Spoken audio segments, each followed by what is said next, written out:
Welcome to @markstech office YouTube channel. এই ভিডিওতে আমি যে ইঞ্জিনিয়ারিং টিপস দেখাবো, টু ওয়ে স্ল্যাবে রড বাঁধার সহজ নিয়ম। আজকে আমি এই ভিডিওতে দেখাবো যে টু ওয়ে স্ল্যাবের রিইনফোর্সমেন্ট কিভাবে প্লেসমেন্ট করবেন, সেই বিষয়টা আমি এই ভিডিওতে দেখাবো।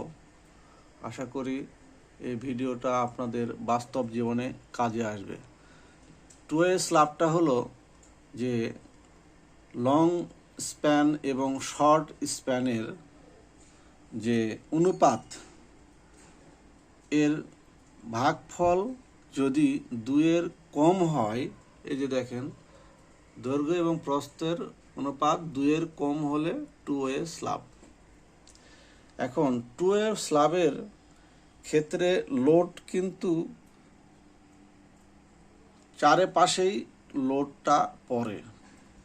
এই জন্য টু ওয়ে স্ল্যাবের ক্ষেত্রে আমরা কি করি, এই যে এক্সট্রা যে বারগুলো, এই যে দেখেন এক্সট্রা বার, এখানেও এক্সট্রা বার, অর্থাৎ এক্সট্রা বার, এই পাশেও এক্সট্রা বার, অর্থাৎ চারপাশে আমরা এক্সট্রা বার এবং ক্র্যাঙ্ক ইউজ করে থাকি। আমরা ওয়ান ওয়ে স্ল্যাবের ক্ষেত্রে কি বলছিলাম, শুধু যেটা দুই পাশে শুধু আমাদের ক্র্যাঙ্ক বার বসছিল, আর এখানে কিন্তু দেখেন চারে পাশে কিন্তু ক্র্যাঙ্ক বার এবং এক্সট্রা বার বসেছে। তার মানে কি, এটার লোডটা চারের পাশেই ডিস্ট্রিবিউটেড হয়। এই জন্য আমরা টু ওয়ে স্ল্যাবের ক্র্যাঙ্ক বার এবং এক্সট্রা বারগুলো আমরা চারপাশেই দিয়ে থাকি। দেখেন এখানে এই স্ল্যাবটাকে কয়েকটা ভাগে ভাগ করা হয়েছে। দেখেন এখানে এল ভাগ 4, তারপরে এল ভাগ 2 এই পর্যন্ত, তারপরে আবার এল ভাগ 4, অর্থাৎ এটা হচ্ছে কলাম স্ট্রিপ, এবং এল ভাগ 4 দূরত্বে আমরা এই ক্র্যাঙ্কগুলো ইউজ করে থাকি আর কি, এল ভাগ 4 দূরত্বে। এবং দেখেন এখানে আমাদের এই পাশে হচ্ছে 12 ফিট এই স্ল্যাবটার, আবার এই পাশে 18 ফিট, অর্থাৎ এটা লঙ্গার স্প্যান এবং এটা হচ্ছে শর্টার স্প্যান এস। এই ক্ষেত্রে আমরা যে বটম রডটা, এই বটম রডটা আমরা এই শর্ট যে স্প্যান আছে এই বরাবর বসিয়েছি দেখেন, হ্যাঁ। এবং অল্টারনেট ক্র্যাঙ্ক, এই মেন বার তারপরে ক্র্যাঙ্ক বার, মাঝখানে হচ্ছে আমাদের সেই এক্সট্রা বার আমরা বসিয়েছি। সিমিলারলি দেখেন এরপরে আমাদের যে লং স্প্যান, যেটা এই যে লং স্প্যান, এই বরাবর দেখেন আমাদের আবার মেন রড বসছে এবং ক্র্যাঙ্ক বার বসছে এবং স্টার বার, এটা কিন্তু বাইন্ডার হিসেবে পরে কাজ করছে এই স্ল্যাবের ক্ষেত্রে, হ্যাঁ। এই স্ল্যাবের ক্ষেত্রে আমাদের এই রডগুলো কিন্তু আবার এখানে বাইন্ডার হিসেবে কাজ করছে। এরপরে দেখেন এখানে আমরা কর্নার বার ইউজ করেছি, এই যে কর্নার বার, এগুলো হচ্ছে কর্নার বার।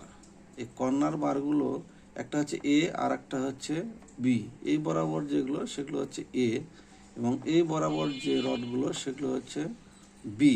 এখানে দেখেন এ হচ্ছে টপ বার এবং বি হচ্ছে বটম বার। তাহলে আমরা যে স্ল্যাবের স্প্যান আছে সেটা লঙ্গার স্প্যান হতে পারে, শর্টার স্প্যানও হতে পারে। এল ভাগ 5 দূরত্বে আমরা এই রডটা প্লেস করেছি। এই পাশেও দেখেন এল ভাগ 5 দূরত্বে এই রডগুলো প্লেস করা, হ্যাঁ। অর্থাৎ কর্নার বারগুলো এল ভাগ 5 দূরত্বে আমাদের বসাইতে হয়। এবং কর্নার বারগুলো আমরা কেন বসাই, কর্নার বারগুলো হচ্ছে এর আগের ভিডিওতে আমি দেখিয়েছি যে আসলে যখন মাঝখানে স্ল্যাবের মাঝখানে লোড পড়ে তখন এই স্ল্যাবটা কি হয়, দেখা যাচ্ছে একটা এই কোনাগুলো উঠে যাওয়ার সম্ভাবনা থাকে, এরকম করে উঠে যায়। এখন উঠে যাওয়া বা মোচড়ানো বলে এটাকে।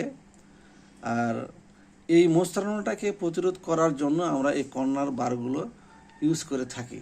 এটা কিন্তু শুধু একটা কর্নারে আমি দেখিয়েছি, কিন্তু সব কর্নারেই কিন্তু হবে। যেগুলো কর্নার হচ্ছে ইন্ড কর্নার, অর্থাৎ কন্টিনিউ নাই, দেখা যাচ্ছে যে এখানে এসে এই কর্নারটা শেষ হয়েছে, এইরকম প্লেসে আমাদের এই কর্নার বার ইউজ করতে হয়। আবার এটা যদি কন্টিনিউ থাকতো তাহলে কিন্তু এখানে যে কর্নারটা সৃষ্টি হতো, এখানে কিন্তু এই কর্নার বার দেওয়া দরকার ছিল না। অর্থাৎ ইন্ড পোর্শনগুলোর যে কর্নার, এই কর্নারগুলোতে আমাদের এই কর্নার বারগুলো ইউজ করতে হয়। আশা করি আপনারা বুঝতে পেরেছেন। ভিডিওটি দেখানোর জন্য এবং আপনারা ধৈর্য সহকারে দেখার জন্য আপনাদেরকে ধন্যবাদ।